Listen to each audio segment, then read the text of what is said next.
Notorious Irish crime boss James Byrne, father to some of Kinahan's notorious gangsters, including Liam and David Byrne, passed away on Saturday evening at Tallaght Hospital.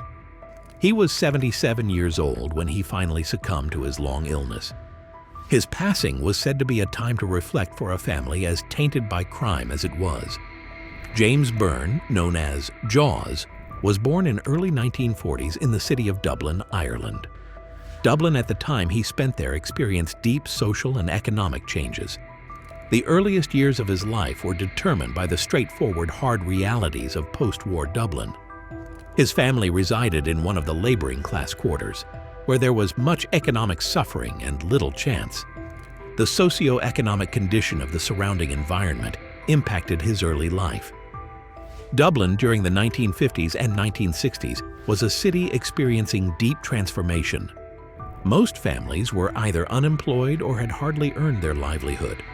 For James Byrne, young as he was during those periods, these conditions would later play as the struggle background that he would be influenced by to make choices and settle in his life. He left school at an early age, for he could not cope with learning activities or steady employment in that ailing economy. It was at a young age that Byrne started indulging himself in petty crime, which is an easy escape for most young men in his condition. He initially used to steal and burgle, which were relatively easy crimes to commit and also brought quick finances. These early periods of crime gradually pushed Byrne into more serious and well-organized crimes. In the 1970s, Byrne's criminal career began. He came to get involved with armed robbery, an act of crime that is fundamentally more planning and coordination, but offers much greater rewards than other crimes. People remember him during these years for a string of high-profile heists. His reputation grew to be that of a skilled and daring robber, and he started associating with other criminals and gangs that shared similar views. Perhaps the most important figure in Byrne's early crime career was Dublin gangster Martin the General Cahill. Ambitious and hugely criminal in scope, Cahill's operations included large-scale robberies and heists. Through his association with Cahill, Byrne was cemented into Dublin's underworld. Cahill's sophistication and scale created a platform for Byrne's run in crime. Through Cahill and other criminal personalities with whom he is connected, Byrne was introduced into different forms of organized crime, including narcotics trafficking and counterfeiting. By the 1980s and 1990s, Byrne had expanded his organized crime enterprises to include these highly profitable and illegal businesses. His fraud and counterfeiting enterprise, for instance, entailed complicated racketeering schemes aimed at bilking financial systems and skirting law enforcement. Byrne was a troubled man who had run-ins with the law and was confronted by police over his activities. His operations were of interest to the Criminal Assets Bureau and the Revenue Commissioners, institutions that have been tasked with combating financial crime and recovering assets. Through the 2000s, Byrne had numerous battles in court, where he received harsh fines and settlement pertaining to his financial wrongdoings. Though Byrne's life was full of criminal activities, his life also implicated his family. His sons, Liam and David Byrne, were to grow up with the environment created by the criminal lifestyle that he led. Eventually, they all became a part of the Kinahan Cartel, which is one of the most powerful organized crime organizations in Ireland and Europe. The Kinahan Cartel's crimes like drug trafficking and smuggling arms along with violent gang feuds could only go on from the criminal legacy left behind by James Byrne. Byrne's life was not only defined by the criminal business he found himself into, but also by the intricacies surrounding his personal life and broader societal influence on his family and peers. His early age commitment to crime initiated him into activities that would later create frames of his life as well as other people's lives. Throughout his criminal career of Byrne, some activities stood far removed from the classical crimes. Byrne was deeply involved in fraud and counterfeiting, thus putting him on the opposite side of the KAB and Revenue Commissioners. In 2002, he was ordered to repay $43,353 in unemployment benefit, which he had illegally obtained. It was one of the many financial problems that he had encountered. In 2004, after a tax assessment, Byrne was obliged to pay $208,400, of which $22,000 was in cash removed from his home following a raid in 2001. Byrne remained at odds with the cab and, in 2017, attempted to recover a Rolex Oyster Perpetual watch he claimed was worth $35,000 that had been seized as part of another raid. Byrne's crimes also included involvement in narcotic trafficking and in organized crime. His sons, Liam and David Byrne, became key men in the Kinahan Cartel.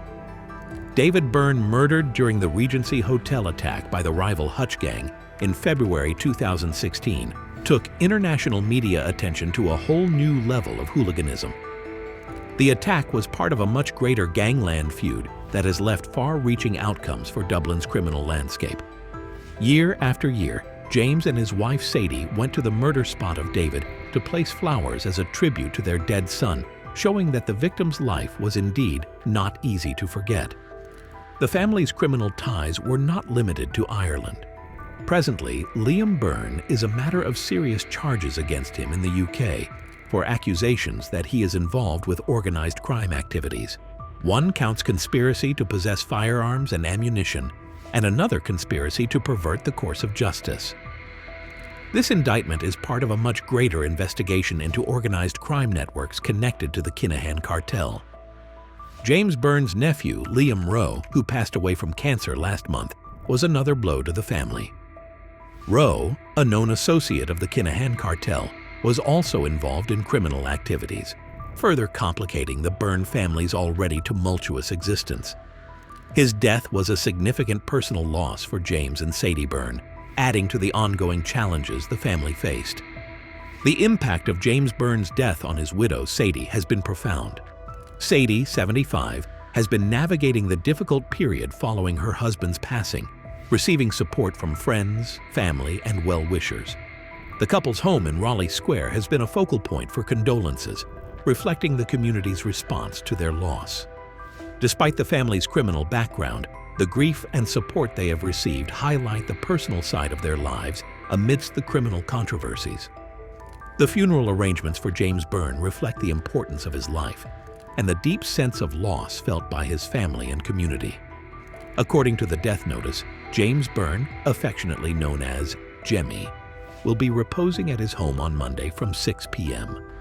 This period of repose allows family and friends to pay their respects and honor his memory. His funeral mass was scheduled for Friday, September 13, 2024, at 12 noon at St. Catherine's Church on Meath Street. Following the Mass, he has been buried at Mount Jerome Cemetery, a final resting place for many notable Dubliners. The details of the funeral arrangements underscore the respect and affection James Byrne commanded within his family and community. The death notice emphasizes the wide network of relationships James had, including his loving wife Sadie, his children, grandchildren, and extended family. It also acknowledges his broader circle of friends and neighbors, reflecting the impact of his life beyond his criminal activities. One notable aspect of the funeral is the absence of James Byrne's son, Liam, who remains in high-security detention at Belmarsh Prison in London. Liam Byrne's current legal situation, involving charges related to organized crime, firearms, and conspiracy, has prevented him from being granted temporary release to attend his father's funeral. This restriction highlights the severity of his legal issues and the ongoing challenges faced by the Byrne family. In light of Liam's absence, Sadie Byrne is planning to visit her son in prison in the coming weeks. This visit will be an emotional and challenging experience for Sadie, given the complex legal and personal circumstances surrounding her son. Her determination to see Liam reflects her ongoing commitment to her family, despite the difficulties they face. The Byrne family's recent experiences, including the death of Liam Rowe and the ongoing legal troubles of Liam Byrne, paint a picture of a family deeply affected by both personal and legal turmoil. The passing of James Byrne adds another layer to their struggles, combining the personal loss of a beloved family member with the broader implications of their criminal background. As the Byrne family moves forward from this period of mourning, the interplay between their personal grief and their public criminal affiliations remains a poignant aspect of their lives. The funeral and its arrangements provide a moment of reflection on James Byrne's life and the continuing impact of his family's criminal legacy.